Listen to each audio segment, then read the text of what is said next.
Baik, bismillahirrahmanirrahim. Assalamualaikum warahmatullahi wabarakatuh. Perkenalkan, nama saya Cindy Zarotosani, NIM 931210719. Di sini saya dari kelompok 9 mata kuliah Hukum Bisnis dan Investasi Syariah akan membacakan materi tentang obligasi dalam tinjauan syariah. Jadi yang pertama saya akan menjelaskan pengertian obligasi syariah.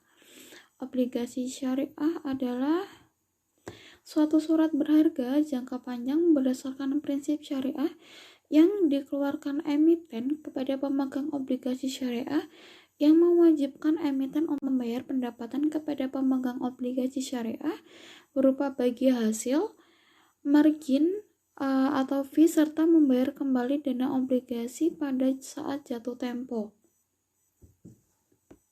Kedua, dasar hukum obligasi syariah. Obligasi syariah ini merupakan jenis usaha yang baru muncul di dalam perkembangan ekonomi syariah. Tentu tidak mudah mencari landasan syariahnya. Namun demikian, dalam mencari rujukan bagi keabsahan obligasi syariah ini, secara umum mengacu pada aspek latar belakang sosio-historis dengan menganalisa wacana-wacana kegiatan muamalah Nabi Sallallahu obligasi syariah atau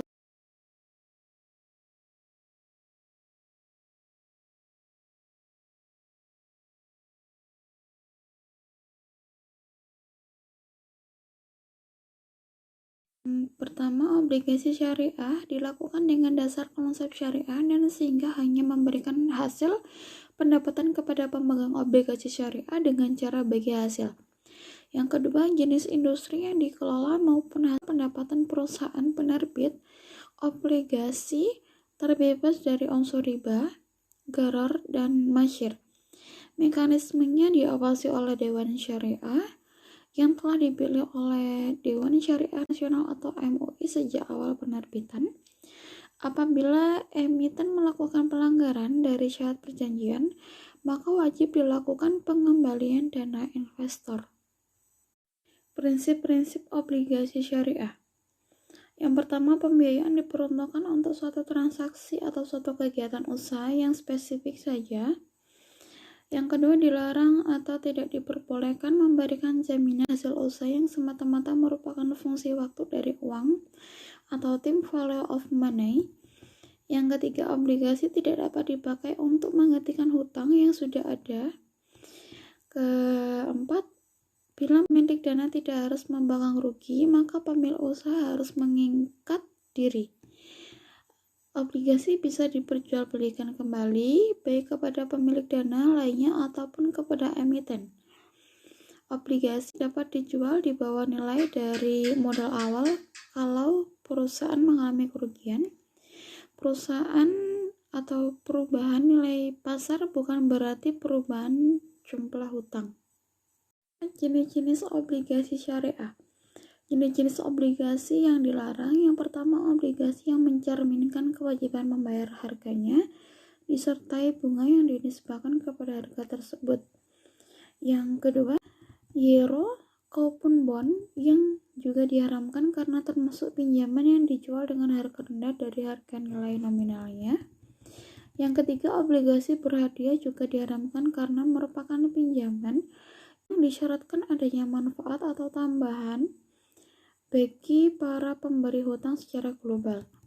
Yang keempat, sebagai alternatif dari obligasi yang diharamkan bagi pengeluaran, pembelian maupun pengedarnya adalah obligasi yang didasarkan pada prinsip mudharabah.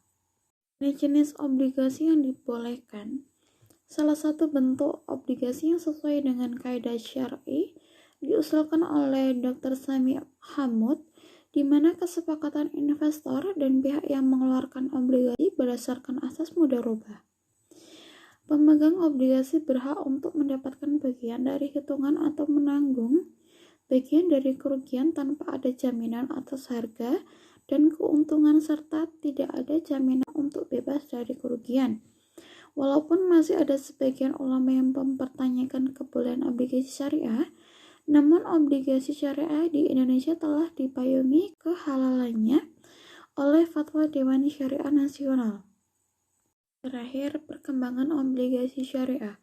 Salah satu hal yang menarik adalah bahwa obligasi syariah ini dalam prakteknya harus didasarkan pada akad-akad yang sesuai dengan standar syariah seperti mudharabah, musyarakah, murabahah, dan lain-lainnya. Sehingga skema obligasi syariah yang ada bisa bermacam-macam, tergantung pada kebutuhan dan kondisi perekonomian suatu negara dan masyarakat tersebut. Skema tersebut bisa dalam bentuk mudharabah syuku, musyarakah syuku, murabahah syuku, salam syuku, dan lain-lainnya.